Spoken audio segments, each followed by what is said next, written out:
This is the text platform informing the nation on tax matters.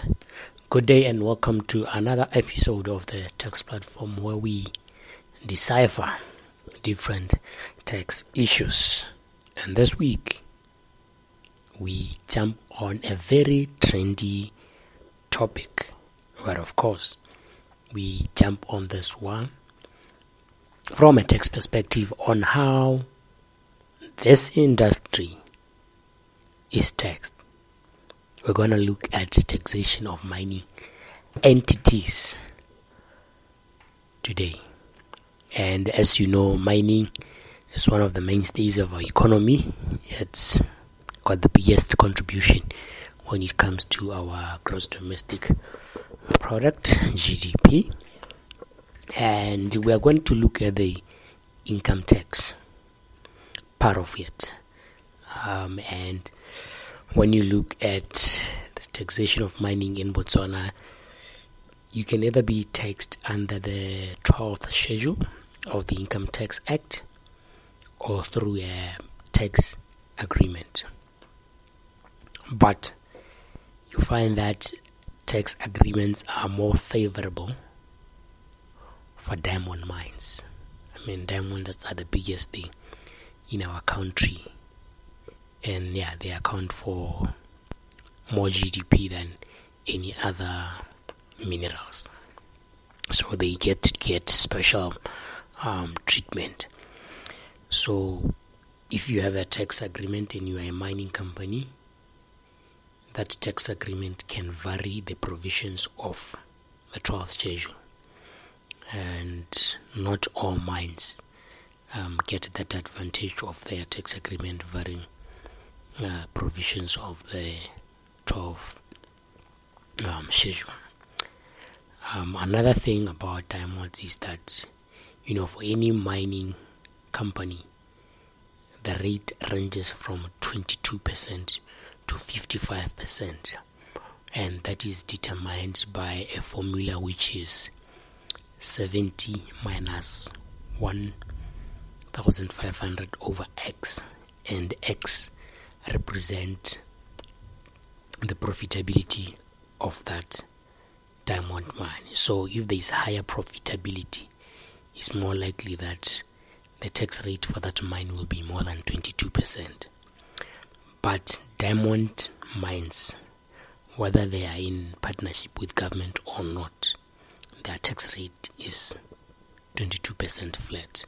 But if you go to copper, if you go to any other mineral that is not a diamond, the rate can range from 22% to 55%.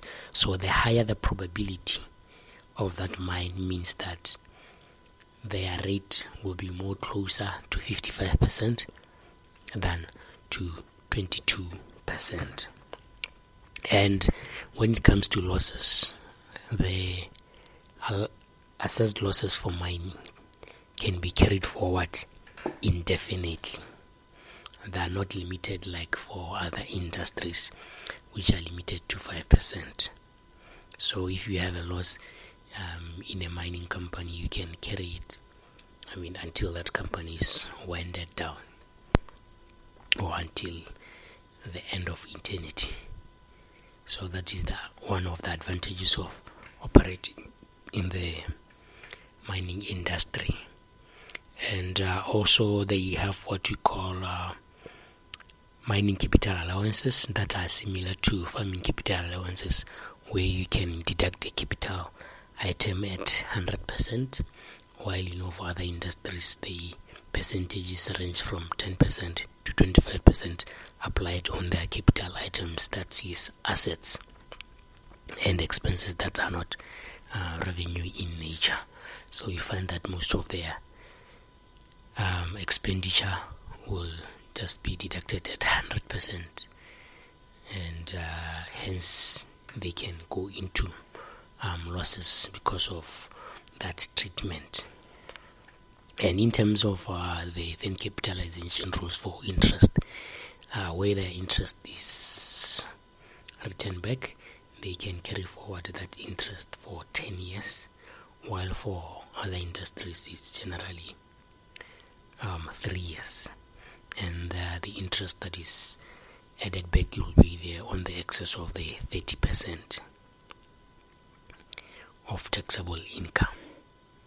So if they have a loan and the interest is more than 30% of the taxable income or the taxable profit, then they'll have to write back whatever the excess of 30%. So if it is 35, they have to write back the 5%, and then they can deduct it in subsequent tax years. And of course, things like royalties paid to government, those are straightforward. They are deductible as an expense. And for head office expenses, they are limited to 1.5% of the gross income. So anything that is more than 1.5%, that means it will be added back to your taxable profit. And of course, these are subject to also transfer pricing rules, as you know that we apply the OECD or United Nations transfer pricing guidelines in terms of determining whether the expenses that you are deducting are acceptable as a multinational company. We'll stop there for now.